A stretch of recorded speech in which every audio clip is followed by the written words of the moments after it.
All right, James.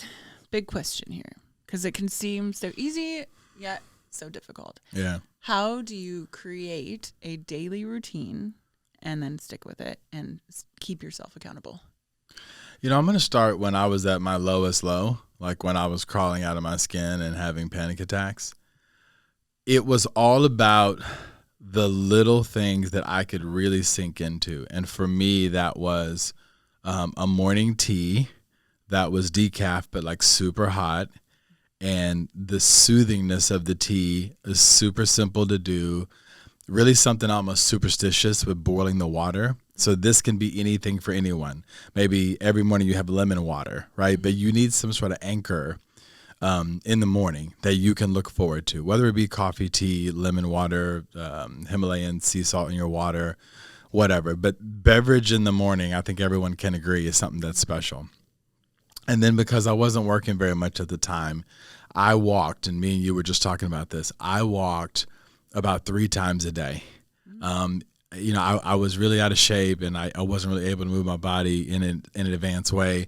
I wasn't healthy enough to go to a public gym, but I would walk blocks and blocks and blocks around. And then there's the reading component, which I think is the third part.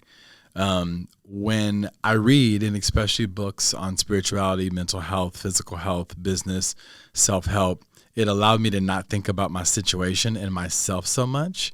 And there were so many things that I could take away from it. So simply, then you go into the fourth part, which is what we've talked about in terms of the bedtime routine and the night routine and getting that walk in the evening.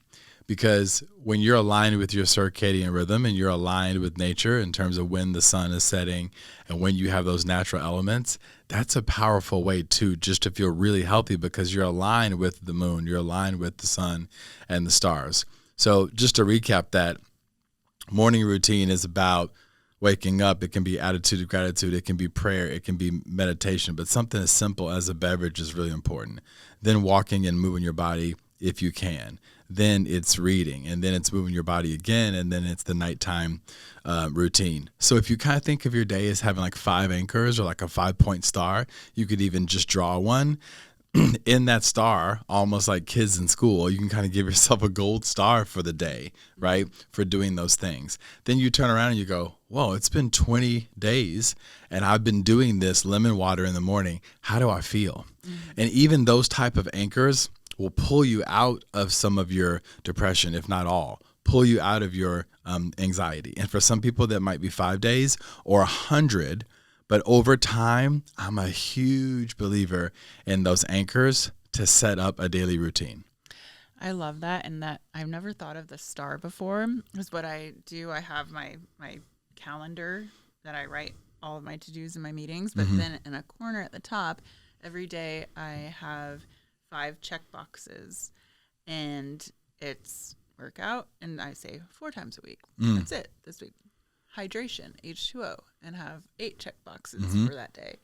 And meditation and just checking it off, I think for me, makes you realize how much you are accomplishing.